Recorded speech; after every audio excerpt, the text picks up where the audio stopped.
Seats. Ladies and gentlemen, if I could please encourage you all to take your seats, we can begin the event. If you are able to move along a row, please do. We've got a few people standing and quite a few seats still empty, so move along if you can and take your seats. Thank you very much.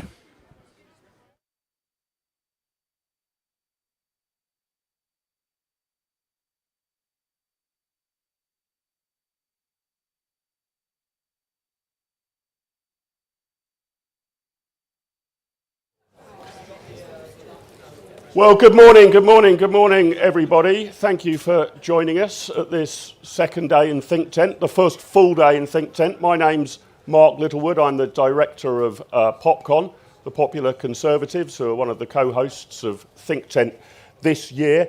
And welcome to this first In Conversation. So let me just tell you how this will work.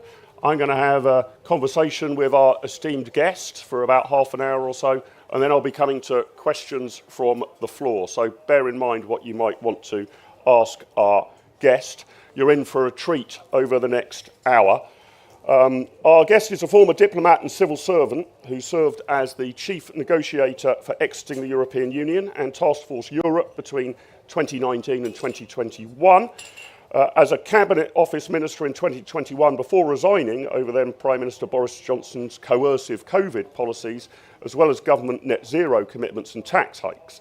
Since joining the House of Lords, he has been a powerful voice for a more robust approach to Conservative policy and recently wrote as a warning that the Conservative Party could disintegrate if we get this leadership race wrong. Ladies and gentlemen, please join me in giving a very, very warm welcome to Lord David Frost.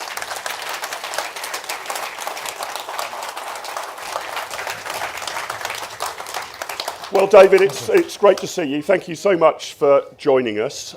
We've got a full hour. I'm going to start with one question. What went wrong? And we'll see if we've got any time left at the end of the hour to move on to my second or third question. What went wrong? Why did we end up, probably to the surprise of few of us, actually, when it actually came to it, in the terrible position we found ourselves in at 10 on the 4th of July? Explain to us your analysis of the build-up to the most catastrophic defeat for the Conservative Party in democratic history, essentially. Yeah. Well, as you say, lots and lots of things went wrong, but I think one fundamental thing went wrong, which is that we didn't deliver what we said we were going to deliver. We drifted away from what I regard as mainstream, normal Conservative policies. We alienated a lot of our supporters. And when it came to it, people wouldn't come out and vote for us. And, you know, there are many sort of sub-reasons to that, but that's the basic one. We weren't conservative enough. We didn't deliver what we said we were going to deliver. And people had had enough of us by the end. Which do you think were the most sort of egregious failings? I mean, obviously, lots of commentators and Conservatives are pointing out that we've had, I don't know how many consecutive manifestos pledging we're going to get immigration down to net tens of thousands.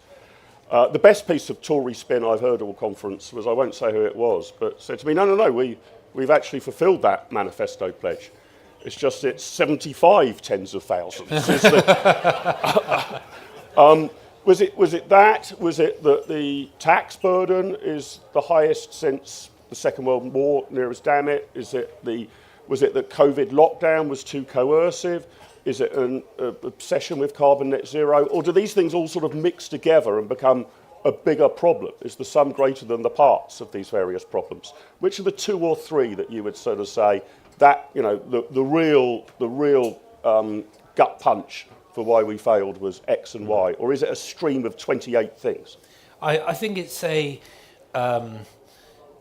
it's a lot of things, but all stemming from one sort of central problem, I would say, which is that we failed to put up any resistance to the generally collectivist mindset, the zeitgeist that's around at the moment for all sorts of reasons. And, you know, a lot of the things you mentioned, net zero, high taxes, high spending, you know, failure to reform many things, they're all a product of it.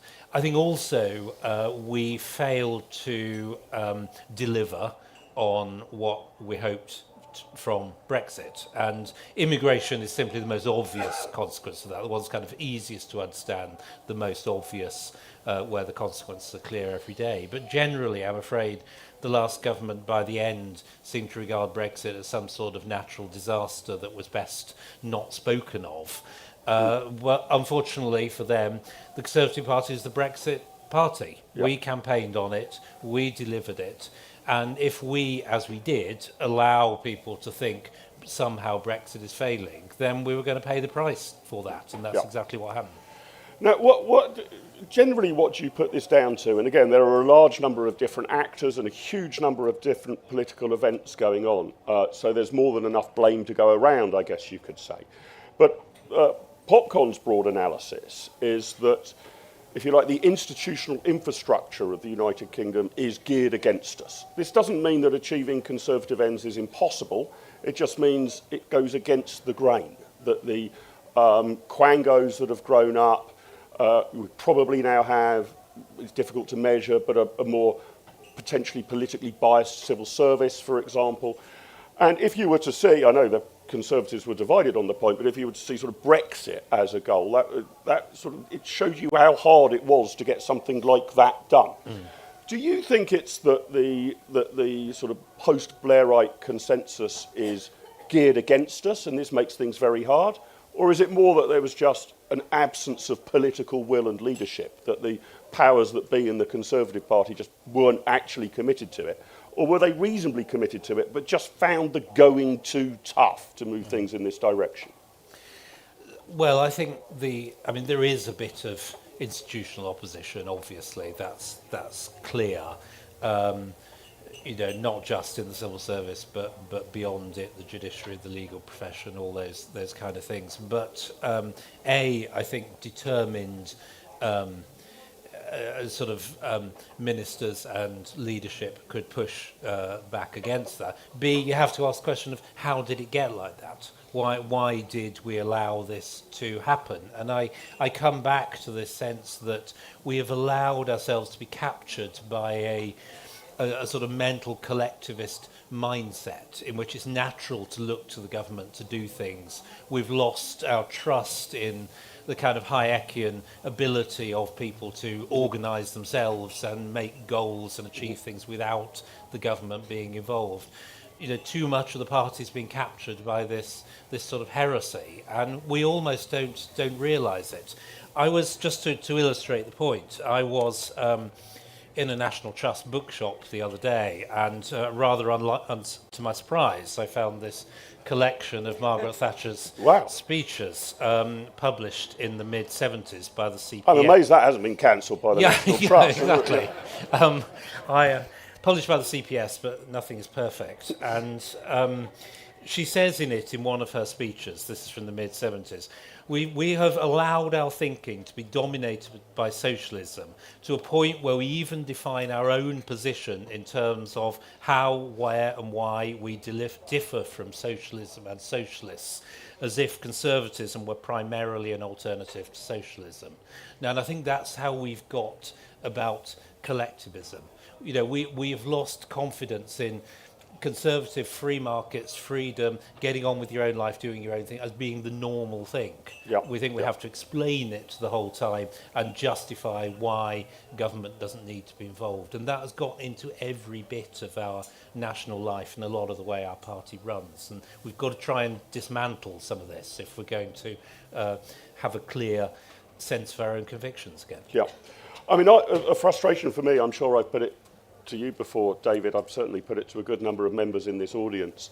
Looking over the entire period in office of 14 years, I got more and more jaded by hearing leading politicians, be it one of the 5 prime ministers or the Chancellor of the Exchequer, begin a speech which I'd be reading the transcript of, which would usually start by saying, we need to make the case again for free market capitalism and to make the case again for it and to really get across the benefits of free market capitalism. And I'd be rubbing my hands with glee, thinking this is just what I need.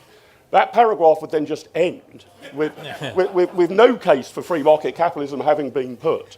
And the speech would just segue into a whole list of statist interventions that the government was now going to spend money on or regulate out of existence. Do you think that the problem was Conservatives, by and large, you're a noble exception, haven't actually put the free market case? We either took it for granted or considered it was too dangerous to enunciate such a case. So the Overton window, the spread of what's politically possible, has shifted enormously to the left after 14 years of Conservative government. Yeah, we lost confidence, definitely, in expressing our own ideas. And, you know, we came to believe somehow or other that economic growth kind of just happened, and politics was about sharing the proceeds of growth rather than something you had to keep maintaining and working at. And I do think a lot of the parties lost confidence in the ability of free market capitalism, letting people get on with their own thing in their own way to deliver results.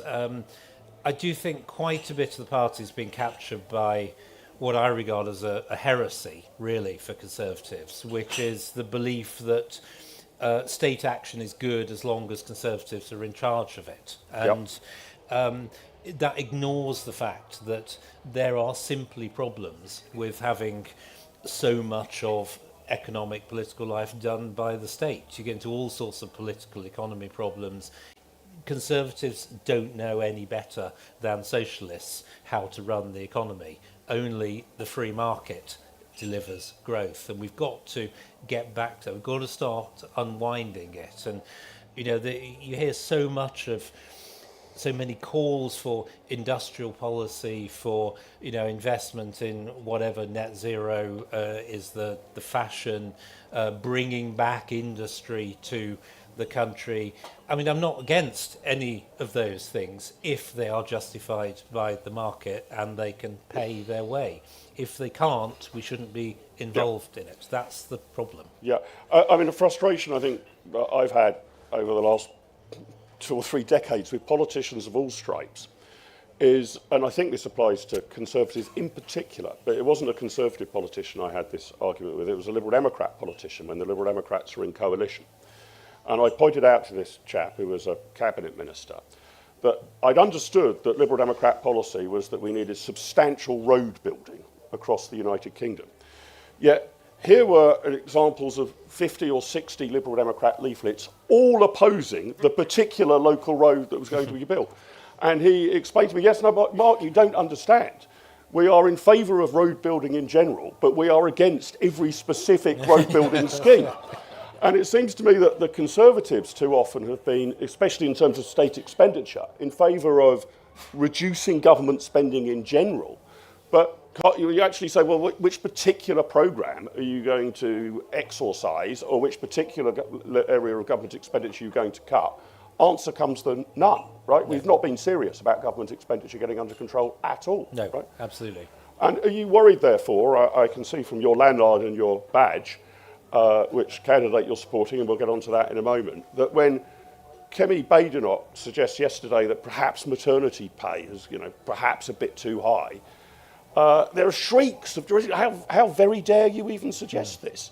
How on earth are we going to have a serious discussion in this party and then to the country about getting government expenditure down if that's the reaction to an almost off-the-cuff remark about maternity pay?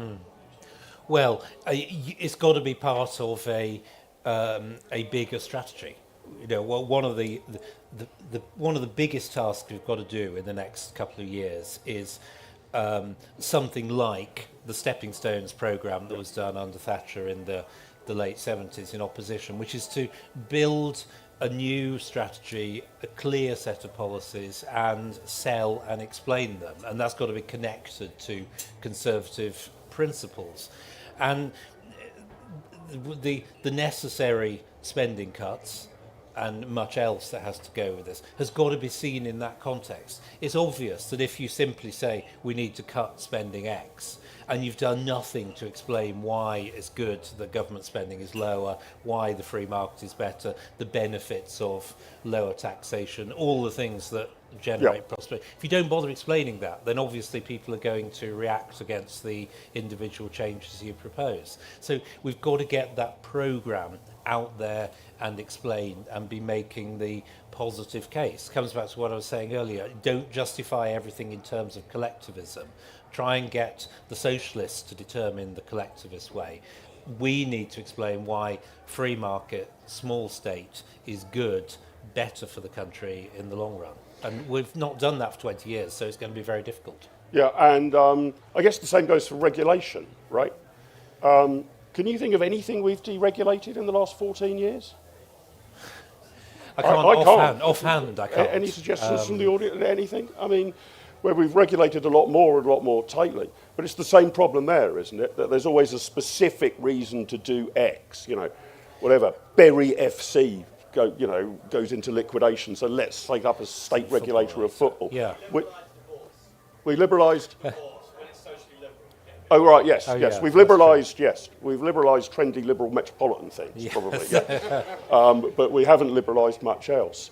And you again think that we need to put a case from first principles about the damage that an over-regulated economy causes. I mean, it's a little surprise to me that there's not much economic growth, because we're spending all our time going around complying with things rather than producing things. You wouldn't expect there to be much economic growth. But again, I'm trying to think of many Conservatives who've articulated that case at all. Yeah, I agree.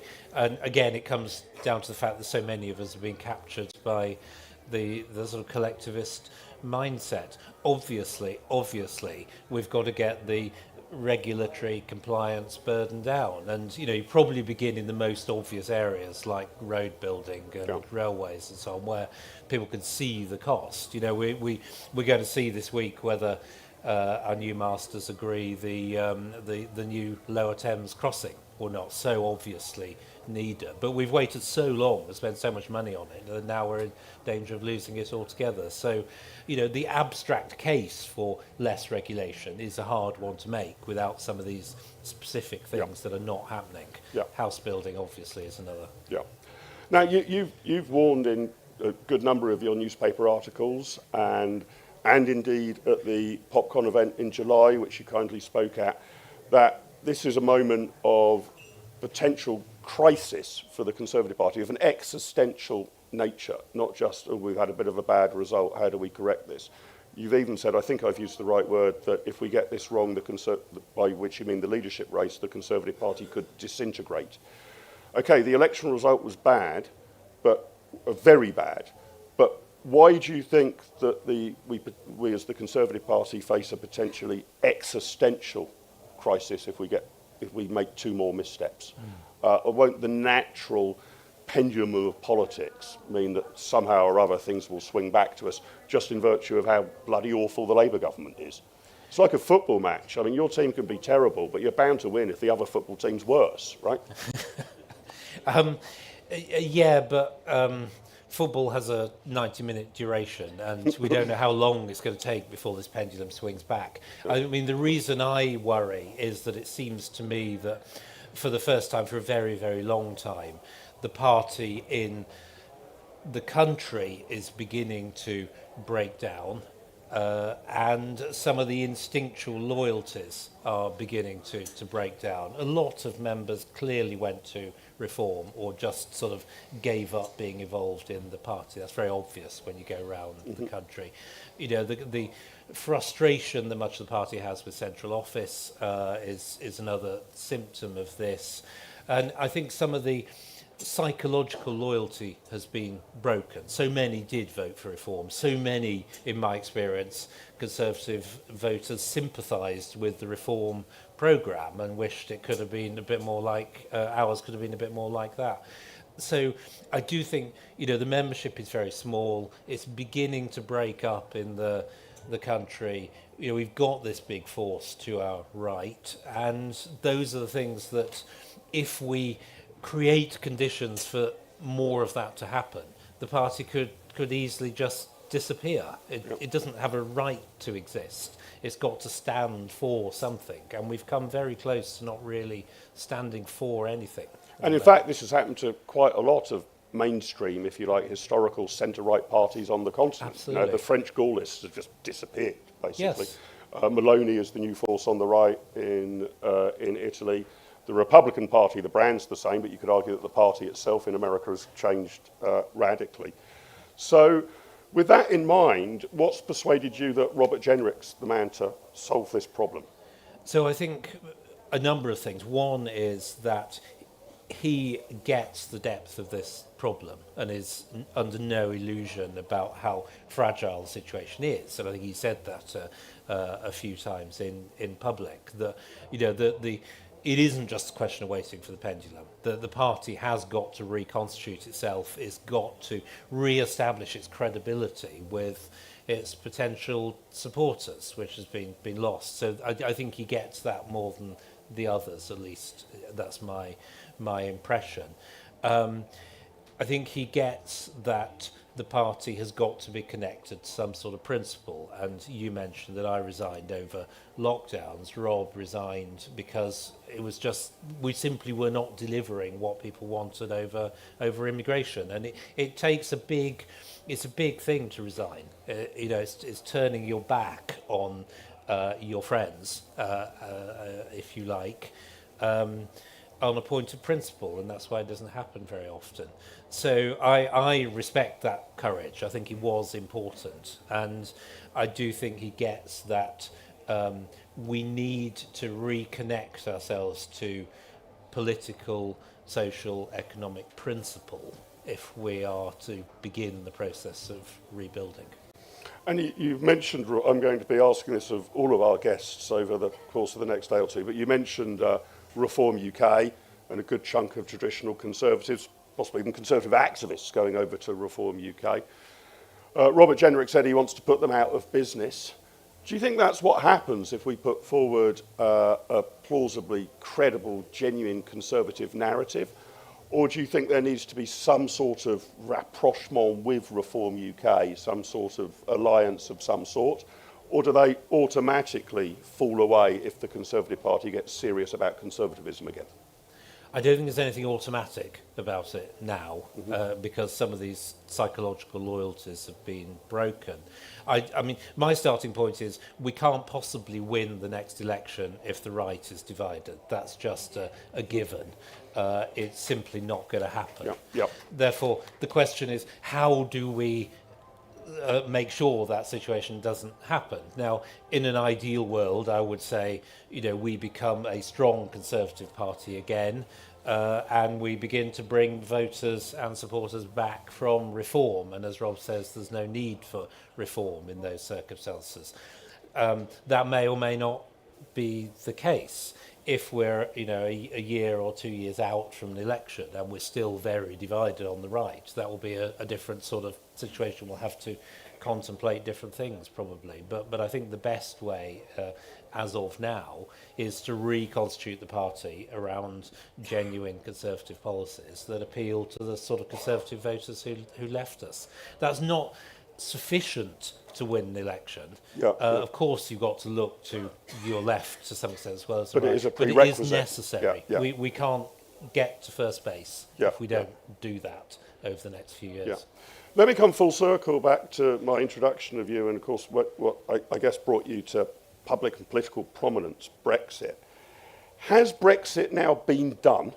And if not, what's left to do? Well, not quite. In Northern Ireland is what I was going to say. It hasn't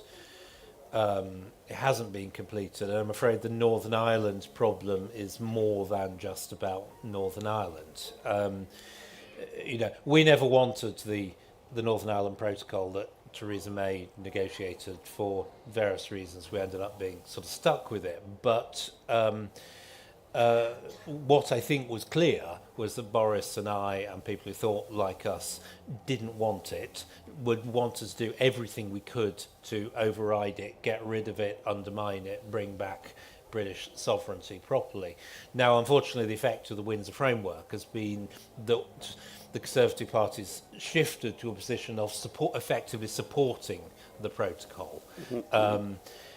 defending these arrangements, saying they're good, and they're not good. They're very bad for the Union, and they're very bad for Brexit, because every time we want to change anything in GB, you've got this question of opening the gap with Northern Ireland. So the protocol, the Windsor Framework, can't last. It's got to be a top priority. Rob Jenrick and I wrote an article together back in May, June time, saying that it cannot last. We must sweep this away. So it's extremely, extremely unfortunate that we got in this position. I do think the ECHR is also part of this now. I thought back in 2019, we could perhaps avoid confronting this question, that the ECHR was not quite second order, but subordinate to the great question of Brexit, and it's now clear it isn't. The effect of Brexit has been to expose just how much power the ECHR and the court in Strasbourg has in practice over so many things. So I think we've got to do that too, once we get our hands back on the levers of power. Any other international institutions that you're sceptical about? How do you rate the World Health Organization as a necessary part of our armoury? I mean, most international organisations have, to a greater or lesser extent, been sort of captured by the bureaucracy, by a particular view of international relations that I think is not quite where the world is, really. I'd certainly say, I've certainly worried, and I've written about the extent to which the World Health Organization has got invested in the lockdown way of managing pandemics. And I think we should be a bit more robust in pushing back at that. And to give them credit, the previous government by the end was doing that. But unfortunately, we're in others' hands now. So let me press you a little bit on ECHR. And as some of you in the audience might know, I'm going to be in conversation with Robert Jenrick at 2 o'clock this afternoon. I'm going to ask him the same question. Explain to me why this matters so much. Some of the other leadership candidates are saying, well, yeah, it is a bit of a bind, but a good number of other signatories to the ECHR don't seem to, have the problems that we're purporting to have with it, that they are able to conduct deportations and process things quickly without being gummed up in a massive legal process. So why does it matter? Why do you think the time has now come to say we can't find a way round this, a circuitous route around it, we've got to leave? And is it true that the United Kingdom's signature seems to be somehow more binding than other countries that are signatories to it? So I would say, first of all, before getting into the legal aspects, it is important politically. One of the problems we've got, possibly the biggest problem we're going to have, is every time we say we're going to do something for return to power, people will say, well, why should we believe you this time? You had all this opportunity, you didn't do it. So if our policy is to control immigration and to get it down to decently low levels, then we have to show we will the means as well as willing the ends, and we have to tie ourselves to the mast and show that we absolutely are committed to doing everything that's necessary. And if we're not willing to do that now, then the Reform Party problem we're talking about becomes, even greater. We have to lock ourselves in to doing what's necessary, everything that's necessary to get this problem properly solved. So that's the kind of political problem. If we're not willing to say this now, then we're kind of giving up before we've even started. That's the politics of it. The legal aspects. I mean, our common law system is particularly prone at the moment to judicial review, to constant legal challenge, and it's particularly prone to government lawyers kind of interpreting what international legal doctrine is and sort of imposing that on the actions of the bureaucracy and ministers. And every time we've tried to get away from that problem in the various attempts we made over the last few years to say international law is not binding in the way that domestic law is binding, we've always had this sort of shock, horror reaction and never be able to get away from it. So the only way is to tackle it. And to repeal the Human Rights Act as well. We will need some sort of domestic human rights arrangements, and obviously we are committed to some such arrangements in Northern Ireland as part of the Good Friday Agreement. That isn't the same thing as being subject to a foreign court. Yeah, okay. I've got one more question for you, then I'll come to the audience, so get your questions ready. What do you want to do next? You're in the House of Lords.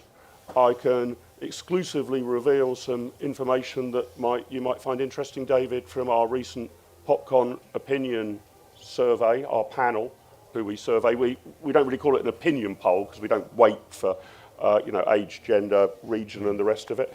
But we asked people who they would like to be the next chairman of the Conservative Party. And you were in a very strong second place on 21% of the vote. As I say, as Peter Snow used to say with his statistics on BZ, it's just a bit of fun. Exactly. We don't know. Exactly. You're narrowly behind, well, I won't say who you're narrowly behind, but it's the person I'm going to be interviewing next in this row. What role would you want to see for yourself moving forward? Would you be interested in being the party chairman? Or are you more interested in a particular area of policy that you think you can contribute to? So I would say that I think the person you're interviewing next would be a much better chairman than I would. I think most people wanted you because of your modesty, David. So that's probably just increased your vote share. I was a civil servant most of my life. I came into politics late. I haven't sort of lived the party in a way that a lot of people have. And I think to be a successful chairman, you have to have lived the party and sort of know it in a way that I just haven't. So I would say that. I hope to remain involved in some way. Obviously, I had hoped to be able to stand for the Commons. It didn't work out for various reasons, but maybe there'll be another opportunity. You never know. Otherwise, I think, I would hope to be able to contribute to the policy rebuilding and development in some way. And obviously, there are things you can do in the Lords. We are going to have to fight a bit of a rearguard action on Labour's attempts to water down Brexit and many other things too. So that will be important, and I'll continue to be involved in that as well.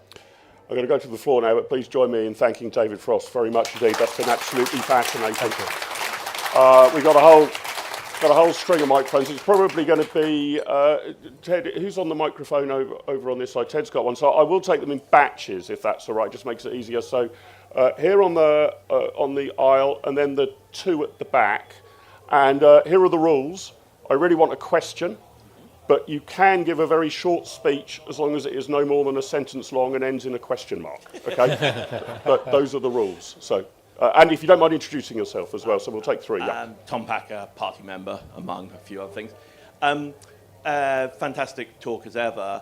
Why was it, I have some ideas, but why was it so inept, was the Johnson government stuck with the Windsor Protocol? And particularly given that, how could a new Conservative, what would be the replacement for a new Conservative government that would deal with the Irish interests and the way the EU are using them to control the negotiation? Okay, then towards the right on the back row, again, if you could introduce yourself. Yeah, Chris McGowan, party member from York. I think some of us were a bit surprised that you and Danny Kruger got behind Robert Jenrick so quickly. My worry about Robert Jenrick is perhaps that he flies a bit with the prevailing wind. So, for example, he did respond quite quickly to Kemi's suggestion about saving money with the maternity leave yesterday. This is more than a sentence and no sign of a question mark. I wonder what you can say to reassure us on that, and that he's not another person who's ambitious to be leader of the party, but not quite sure why. Thank you. Again, if you could introduce yourself, sir. Yeah, thank you. It's Andrew McHugh, Cherwell District Councillor and member of PopCon. One of the things, I'm going to quote from the July PopCon meeting, which was one of the things to take away from the election, is that it showed that conservatism was more popular than the Conservative Party. But the other thing is, looking forward, it seems to me at the moment, the way things are going, that it's freedom, personal freedoms that are becoming the sheer point, and that we should be looking at conservative values like freedom and allowing people the freedom to make bad choices that should then inform our policy. Do you think that's right?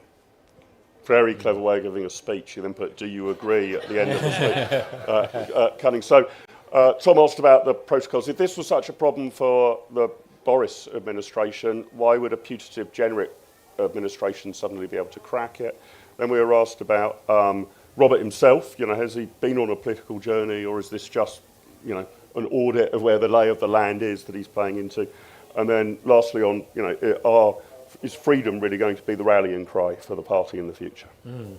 So on the protocol, without going into great detail, I mean, the reason we ended up with something somewhat similar to what Theresa May negotiated, is better, but not that much better, is that Parliament passed a law saying you couldn't leave without a deal. It was in our domestic law and therefore had to be respected. And therefore we were faced with the choice of, in the end, not leaving or leaving on the best terms we could agree with the EU. And that's obviously what we did. We thought we could sort it out later. It's turned out to be more difficult than we thought. But what we don't have is this domestic constraint any longer that prevailed at the time of the negotiations. If we can remove the protocol by negotiations, so much the better, obviously. But if we can't, we need to pass a law that says it no longer has force in the United Kingdom, including Northern Ireland. And that is just what's going to happen. And I think it needs to be in the manifesto, and our MPs need to be ready for this. We're just unique in having a bit of our country subject to laws made elsewhere. It can't last. So it was... So the specific conditions of the disastrous negotiation that led us to this point, and we can now move on from those if we show enough, if will. Rob Jenrick, obviously he'll speak for himself, but what I guess I look at it from my own perspective. I've changed my own opinions about quite a few things over the last few years, and I have, to some extent, been radicalised by what I've seen in government as a special advisor and as a minister, and the forces ranged against us. And I think Rob has been through the same process. I don't think he has evolved. I don't think he does think the same things as he thought a few years ago, but that's a good thing. It's responding to reality and dealing with the challenges before us. So, I don't see it as a problem. I see it as getting to grips with the problems the country actually faces and coming up with solutions that might deliver them. So I'm less worried by it than others might be. Freedom, it's so important, and I'm kind of embarrassed I didn't say something about this in the first half of the conversation. It should be a conservative value, and if you read Lady Thatcher's speeches, she uses the word all the time. In the 1980s, it was used all the time. Economic freedom, personal freedom. It should be an absolute core value for Conservatives. Freedom of speech now is where a lot of the battle is going to be fought. Economic freedom, the right to do, as you say, do things that aren't necessarily in your best interests, even if your betters tell you shouldn't. All of those things are part of being a free people and a free country, and we have to get comfortable talking about these things once again. So I agree with you.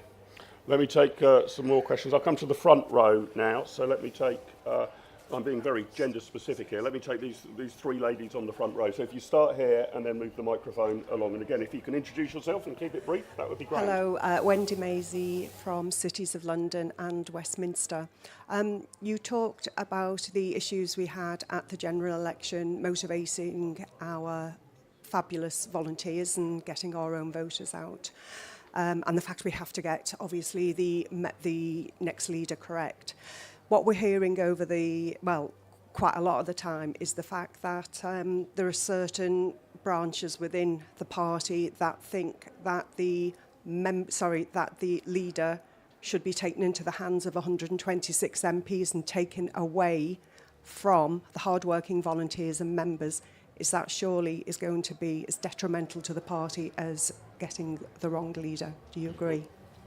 And let's move it. We'll pass it along the row. Thank you so much. If you could introduce yourself. Hello, my name's Rowena Bass and I'm Councillor Group Leader in Kingston upon Thames. And my question is, obviously as Conservatives we believe in a free market, that the market's best to regulate things. But I wonder if that's the case with utilities, taking Thames Water into account. So my question is, what would you suggest as a better framework for that? Is it more regulation? Is it nationalisation or something else? Okay, thank you very much indeed.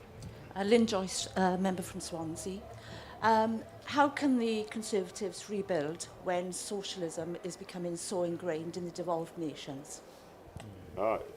Great array of questions. So Wendy asked about the choice of leader. We do have a pretty obscure process here, don't we, on how to select the leader. This exhaustive round to get it down to 2 candidates and then the membership decide. And it's still the case that you need fewer MPs to back you in order to become leader than you need to retain the leadership, because you could be elected leader with, say, 33% of Tory MPs backing you, and then 51% could kick you out in a vote with no confidence the next day. But what's your view of, have we got the balance right between the MPs and the party, do you think? And Wendy was asking, do you think there's any pressure to cut the membership out altogether and just make it a parliamentary choice? Thames Water, what's the solution there? How do your free market principles stack up there? And then in the devolved areas, socialism now seems ingrained. Disaster or opportunity for the Conservatives? So on the leadership question, I think, I don't know, it feels like there were people who would have liked it if members had been cut out this time. Obviously that's not happening, and I think it is really important that members remain fully involved in it personally. I do agree, maybe it's a bit odd, particularly with so few MPs, that you could get to a confidence vote with, essentially under 20 losing confidence. And maybe we need to look at some of the details. But I think it seems to me fundamental that members got to be involved in the basic choice. And I certainly don't think members are responsible for some of the things that went wrong over the last few years. That is absolutely clear. So it's crucial to rebuilding the party. On Thames Water and the water utilities generally, I think, it feels like, without being a great expert in it, we've got the regulatory framework wrong, and a lot of the incentives are wrong, so that the incentive has been to sort of extract money rather than invest in it. But I don't think the answer to that is nationalisation. I think that just makes the problem worse. You never have enough capital. Decisions are always taken for short-run political reasons. The correct way forward to me is to bring as much competition as you possibly can into the arrangements for utilities as for everything else, and then be serious about the regulatory framework. And that is complicated, and you've got to keep evolving it.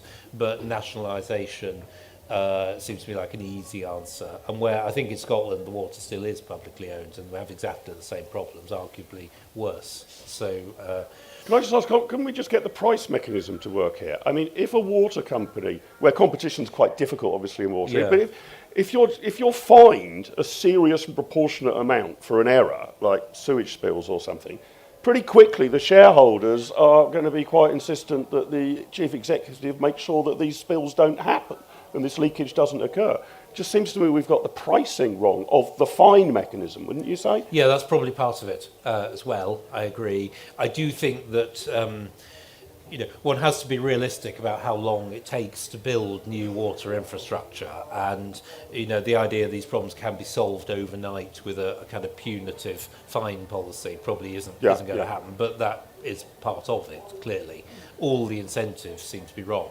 at the moment, and that's what we've got to evolve. Devolution. I mean, I don't think devolution has been particularly good for this country, and I worry that it's become a kind of fashionable thing to think about rather than a really good policy. It seems to me that what's happened, particularly in Scotland and Wales, even setting aside the independence thing, is we've essentially created a mechanism in which the Scottish and Welsh governments can blame Westminster for everything and frame all their problems as not getting enough public money from the centre. Yep. And it sets up a very confrontational relationship. And, I think probably in Scotland, certainly too many powers have been devolved, and we need to look at the balance there. And I think, if we're going to have devolution, there needs to be more responsibility in raising the money, more capability to create incentives for good economic policy management rather than just to spend more public money. And that's kind of what we've And this is created. true of the mayors as well, right? Your principal Absolutely, job as yeah. a mayor is to lobby Westminster for more money. That's sort of top of the job description, really, isn't it? That's right. And the successful mayors have been good at that. Yep, They yep. haven't necessarily been good in, partly because they don't have the powers, but they haven't necessarily been good in kind of improving the business environment, getting money in. It's been about attracting public money and being rather kind of corporatist in the way they go about their day-to-day business, which Yep. can be short-run successful, but isn't long-run successful for Yep. the country. Right, let's take a few more. I mean, I'm being a bit geographical here. Well, I'll take Joanna at the front, and then I'm going to tell you what, I'm going to take four. Then I'll take the three gentlemen who seem to be on the same row there. Is that all right? Okay, go ahead. Thank you. Hello, Joanna Reeves. I'm Association Chair for Holborn and St Pancras and recent candidate for the National Convention chairmanship. I'm just wondering if you have any comment on the first few months of the Labour government. Okay. No swearing. This is a family-friendly audience. And then just on the aisle here, I think there's a gentleman there. Here you go. On the aisle. Yep. And then I'll take these two as well. So we Hello, can- thanks for today. Very interesting. I was in India last year. Can we have your name, please? Tony Janio from the Marxist Republic of Brighton and Hove. I was in India last year, and they're genuinely laughing at us destroying our energy infrastructure. They can't believe what we're doing, and as a scientist, I can't believe carbon dioxide, poor little molecule, is going to eviscerate the planet. How do we get that message across to ordinary people who have been hoodwinked by this? Very interesting. Gentleman here, just pass it along with the glasses. Damien Chinralal, Kensington and Bayswater. There's a perception that the last series of Conservative governments we've had have been utterly incompetent, leadership, etc. I mean, you blame the blob, the institutional framework. It all happened under 14 years of Conservative government. I can talk many different things. My question is, we may like individual leadership candidates here, like their views, etc., but are they competent? That's really my question to you. Okay, and then next to you, sir, yeah. Hello, Des Cooper from South Staffs, just a member and a voter. My question to you is that if the next leader sets out to recover votes from reform, does he automatically, or does she automatically, then hand more votes to the Lib Dems, and vice versa, if he or she sets out to reclaim votes from the Lib Dems, do they automatically set up losing to reform? So Joanna asked you about your audit of the first 3 months of the Labour government. I don't think this is going to be a very positive audit, but let's see. No, we've all seen what we've seen. I don't think they know what to do, basically. I don't think they have a very clear philosophy. Where they do have a clear philosophy, it's rooted in dated ideas of state control and state direction and public ownership and so on and so forth. But, their lack of a clear sort of lodestar and guiding point has led them to this point. I genuinely don't think in most areas they really know what to do. They've got some, in my view, not very competent ministers who are going to come a cropper very quickly. So obviously the readout is negative. I do think, though, that, you know, although it is fun to mock them, and, you know, they've done a terrible job in these first 3 months and they know it, they will recover. They'll get rid of their most incompetent ministers. There are competent people on the backbenches. They've got a majority of nearly 200. They will stabilise. They will get into a better position. So, you know, we can't expect them to collapse. We can't expect them just to sort of go away. We need to beat them with the power of arguments and ideas next time. Can I just ask you whether there's anything, could you imagine any areas, Daniel Hannon's written about this, in which there might be one or two areas where we rather applaud what the Labour government's trying to do and tell them to go further? Planning reform, NHS reform. We should warmly welcome that Wes Streeting's going to marketise the NHS, shouldn't we, and encourage him to go further? Or should we just say, you know, the whole thing's rotten, we're going to oppose you hook, line and sinker on everything you roll forward? If they, I mean, I've said similar sort of thing on housing, actually, that you know, if they take forward reforms which appear to be inspired by conservative type ideas of bringing in the market and competition to get things better done, then obviously we should support them. I'm not sure that is what Wes Street is going to do, but if he does, obviously we should support. You know, we should be pushing a philosophy, and if it turns out that our opponents have to adopt our philosophy to get things done, then that's good, and we should point it out. Then Tony asked about carbon net zero. What's your view on this? This, you know, colossally expensive. Have we become the laughing stock of the world by being determined that we have a government policy which has worked out the exact number of CO2 particles that must be in the atmosphere at 1 minute past midnight on the 1st of January 2050? Quite a feat of central planning, that. We've taken, I mean, this big idea and become obsessed with it without getting into the science. You know, the effect of what we're doing is we've got the highest industrial energy prices in the developed world. I think the highest domestic prices now as well. Industry is leaving the country. Why will anybody come here to make things in these circumstances? We've got obsessed with a kind of false trail, in my view, of renewables, of wind and solar that are never going to be able to do the job, always going to be extremely expensive compared to gas and nuclear.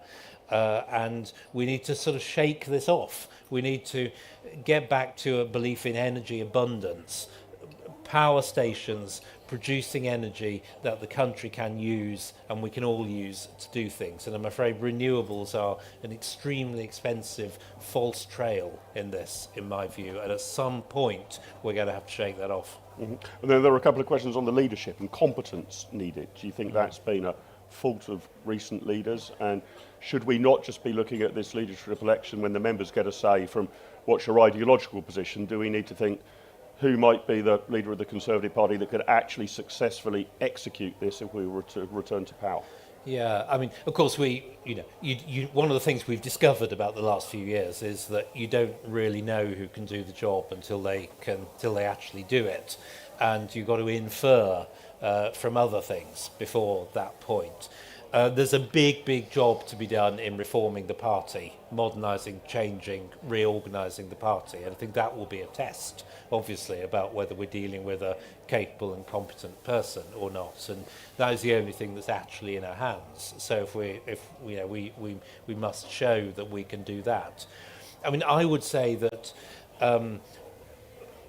personal competence is part of it, but the ability to get your things done through a massive bureaucracy is also part of it, and that requires having a clear set of principles that you can explain to people, motivate people, so people understand what you're trying to do when you're not there day to day and can act in accordance with it. That's something we've just lacked, and that's why it seemed to be so difficult to deliver things. We haven't really known what we wanted to deliver ourselves, so we've got to bringing back that principle is crucial, I think, in the competence issue.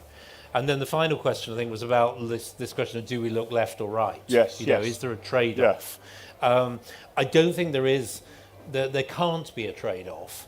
You know, we've got to get back. In 2019 we got 14 million votes, and in July we got about 7 million. That's the loss. Most of those were to the right or to not voting. Yeah. A couple of million went to Labour or the Lib Dems. And it seems to me the correct approach to take is to say we bring back people to the right by being authentically conservative, and we bring in people to our left by having the best ideas, looking like we've got a good plan, showing that we know how to improve the country. Conservative Party's never been popular as a brand, as long as I've been interested in politics, in the sort of Waitrose belt of southern England. You know, it's always been unfashionable, but people have come to us because we seem to have the right ideas and the ability to make things happen, and that's how we get people in. You can't be both left and right. We've got to be authentically conservative and bring people into our left by showing that that is going to improve the country. Okay, if we're quick, we can probably take a couple more questions. Let me take these three in the middle. I'm trying to be very geographically equidistant as well. So the lady here, and then the gentleman behind, and then the gentleman behind. If we can get a microphone right. Sorry, I know it's hard for our people with the mics to get right to the middle. Hi, Lindsay Sharrow from the Recon. So you spoke earlier about industrial policy. I would like to know how we square the free market with what happens with hyperglobalisation. Obviously, hyperglobalisation costs us a lot of jobs in the Midlands. I am a big fan of Thatcher. I'm certainly pro-market. But how do we give people back the opportunities that used to come in those sort of careers, which just don't exist anymore? If you could pass it over your shoulder. Hi, Michael Bracken from Cheshire and Amersham. How big a problem is the wokery in Whitehall, and how do we get rid of it? Thank you. My name is Andre Camler. I'm a Federation Chairman and a county councillor from Mansfield in Nottinghamshire, the Red Wall country. I disagree with a lot of what you said, actually, and I'm a right-wing Conservative.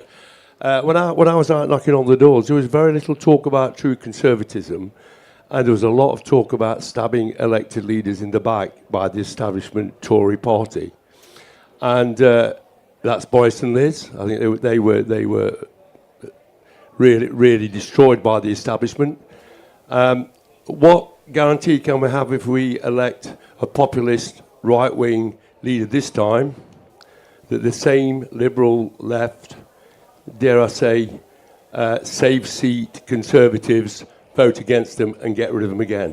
What are your thoughts on that? There you go. Good. Three questions to wrap us up. Industrial strategy. I mean, I come over in shivers when everybody mentions industrial strategy. You know, I'm all in favour of strategy and I'm all in favour of industry, but I'm not in favour of government putting the two together. The wokery problem. How big is it? What should be done? And are we just going to go through, is it going to be deja vu all over again, that there'll be a coup against a sensible leader of the Conservative Party if we elect one this time? Industrial strategy. The best industrial strategy, in my view, is to get the business environment right. It's to have low taxes, low spending, low regulation, all the things that contribute to people wanting to invest in this country and make money and profit from it. And I don't know what the industries of the future are going to be. Nobody in this room knows. No politicians know. And when they try and know, all they do is substitute their judgment for the market. And, you know, sometimes the market gets things wrong, but it can correct and move on. When politicians think they know, they don't correct, they double down. And that's why industrial policy is a bad policy. Level playing field, good business conditions, low taxes, low spending, that is the best way to keep the country prosperous, in my view. We've just got to keep explaining that. Excuse me. Wokery in the civil service. I mean, we have presided over the creation of a sort of state ideology in the public sector, which you've got to pay due obeisance to. Definitely, that is a problem.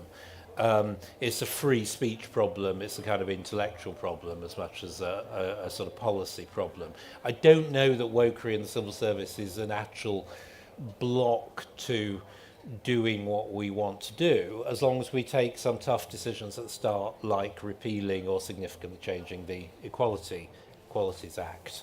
Wokery is a sort of distraction, probably, in the public service, rather than an actual obstacle to getting things done. If we're clear what we want to do, then we can do it, I think.